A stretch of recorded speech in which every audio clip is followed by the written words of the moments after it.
Hello dear students, यहाँ पर एक और क्वेश्चन हम प्रॉफिट एंड लॉस से कर रहे हैं। इसके बाद आपके कॉन्सेप्ट्स और ज़्यादा अच्छे से क्लियर हो जाएंगे। यहाँ पर देखिए, ये एक टेबल है, ठीक है। पहला टेबल अभी हम लोग सॉल्व कर रहे हैं, दूसरा टेबल हम अगले वीडियो में करेंगे।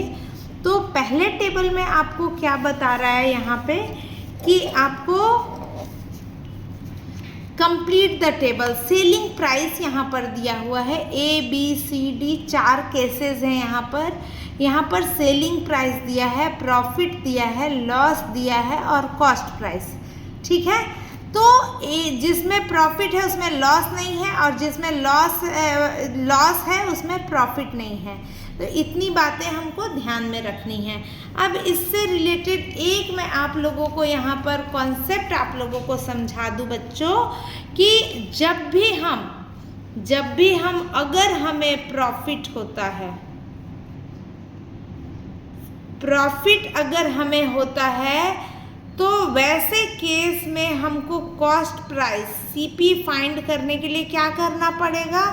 CP इज इक्वल टू, जब प्रॉफिट हुआ है तो हम सेलिंग प्राइस माइनस प्रॉफिट करेंगे, P करेंगे, मतलब प्रॉफिट, ठीक है। इतना दिमाग में रखिएगा। और जब भी हमको लॉस होता है तो हम कॉस्ट प्राइस, क्योंकि यहाँ पे कॉस्ट प्राइस ही फाइंड करने को, क्योंकि कॉस्ट प्राइस ही फाइंड करने को बोला है, इसीलिए। तो जब भी लॉस होगा तो यहाँ पर हम कॉस्ट प्राइस कैसे फाइंड करेंगे। सेलिंग प्राइस हमको दिया हुआ है, सारे का सेलिंग प्राइस दिया हुआ है। तो सेलिंग प्राइस में अगर हमको लॉस है तो सेलिंग प्राइस प्लस हम क्या कर देंगे, लॉस, ठीक है। क्यों हम लॉस को इसमें ऐड करते हैं, आप एक और ट्रिक दिमाग में रखिएगा कि प्रॉफिट में हम माइनस कर रहे हैं, ऑपोजिट कर रहे हैं, लॉस में हम ऐड कर रहे हैं। क्यों? क्योंकि कॉस्ट प्राइस, मैंने जिस कॉस्ट पे खरीदा है वो प्राइस क्या है, मैं लॉस में हूँ, तो वो प्राइस जब ऐड करूँगी, है ना, सेलिंग प्राइस जितने में मैंने बेच दिया उसमें मैं लॉस को जब ऐड करूँगी तब हमारा कॉस्ट प्राइस आएगा।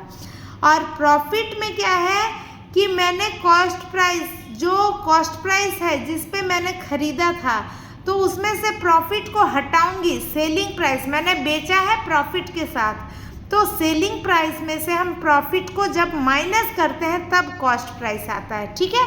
बहुत सिंपल सा कॉन्सेप्ट है। आई थिंक आप लोग को समझ में आ गया होगा, मुझे उम्मीद है। चलिए, तो ये टेबल मैंने यहाँ पर लिख लिया है, अब हमको इसको सॉल्व करना है, ठीक है।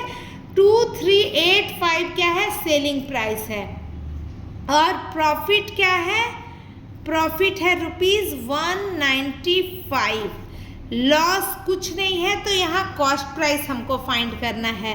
तो जब प्रॉफिट होता है बच्चों तो हम क्या करते हैं, माइनस करते हैं।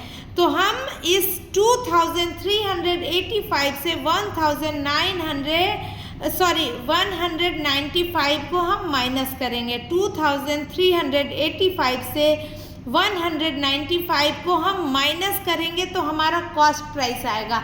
कॉस्ट प्राइस मतलब कि जिस प्राइस पे हमने इसको खरीदा था, तो हमने किस प्राइस पे खरीदा था, हम 2385 माइनस 195 करते हैं, तो 5 माइनस 5 यहाँ पर 0 आ गया। 8 माइनस 9 नहीं होगा तो 3 से हम 1 कैरी लेंगे, 18 माइनस 9 हो जाएगा। अब 3 ने एक कैरी दे दिया था ऑलरेडी, तो ये 2 बचा। 2 माइनस 1 होगा तो यहाँ पे 1 हो जाएगा, और 2 एज इट इज़ है क्योंकि यहाँ 1000 प्लेस पे कुछ भी नहीं है, तो यहाँ 2 हो गया। ये रुपीज़ इनका कॉस्ट प्राइस हो गया, ठीक है। चलिए अगला देखिए, अगले में क्या था, ₹1900, ठीक है। इसमें कोई प्रॉफिट नहीं है, यहाँ लॉस है। कितने का लॉस है बच्चों, 628 रुपीज़ का लॉस है।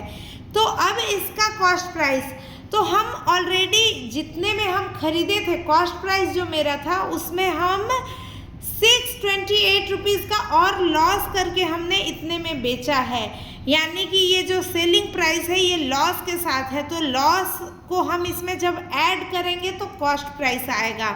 तो 1900 प्लस हम 628 करेंगे तो 8 + 0 8 हो गया, यहाँ पे 2 + 0 2 हो गया, यहाँ 6 + 9 है तो ये क्या हो जाएगा 15 का 5 हो जाएगा, कैरी 1 हो जाएगा और 1 + 1 2 हो जाएगा 25 रुपीज़। ओके, ये हो गया इसका कॉस्ट प्राइस। उसके बाद अगला है बच्चों ₹8,630।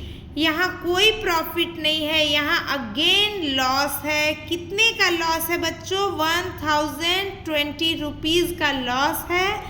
तो हम यहाँ पर क्या करेंगे, अगेन लॉस में है हम, ये हमने इसमें बेच दिया, इतना लॉस करके बेचा, तो जब ये लॉस को इसमें ऐड करेंगे तब हमारा कॉस्ट प्राइस आ जाएगा। तो 0 + 0 0 हो गया, 3 + 2 5 हो गया, 6 + 0 6 हो गया, 8 + 1 9 हो गया, ₹9650। और अगला क्या है 74,365 रुपीज़ है ना। यहाँ पर क्या है प्रॉफिट हुआ है मुझे, है ना, हमने यहाँ पर प्रॉफिट यानी कि फ़ायदा हुआ है, तो 2315 रुपीज़ का फ़ायदा हुआ है। तो जब इतना फ़ायदा हुआ है तो हम क्या करेंगे 74,365 - 2315 करेंगे। 5 - 5 क्या हो जाएगा बच्चों 0 हो जाएगा, 5 - 5 0 हो गया, 6 - 1 क्या हो जाएगा 5 हो जाएगा, 3 - 3 क्या हो जाएगा 0 हो जाएगा, और यहाँ 4 - 2 क्या हो जाएगा 2 हो जाएगा, 7 - यहाँ कुछ भी नहीं है 10,000 प्लेस पे तो 7 हो जाएगा। ये रुपीज़ ये क्या हो गया बच्चों, ये हमने माइनस किया यहाँ पर, तो ये 7,365 रुपीज़ सेलिंग प्राइस था, जिसमें 2,315 रुपीज़ का प्रॉफिट था। तो इसका कॉस्ट प्राइस हम कैसे फाइंड किए, माइनस करके। तो यहाँ पर आप इसको लिख सकते हो, यहाँ पे माइनस करना है, यहाँ पे जहाँ लॉस है वहाँ ऐड करना है, ठीक है। यहाँ पे जहाँ लॉस है वहाँ पे ऐड करना है, और यहाँ जहाँ पे प्रॉफिट है वहाँ पे हमको माइनस करना है, सब्ट्रैक्ट करना है। तो आई होप आप लोगों को ये टेबल समझ में आ गया होगा, और अच्छे से इसको समझ लीजिए, और आगे कोई आपको डाउट हो तो मुझे ज़रूर पूछिए। तो मिलते हैं अगले वीडियो में, तब तक के लिए पढ़ते रहो, बढ़ते रहो। Thank you.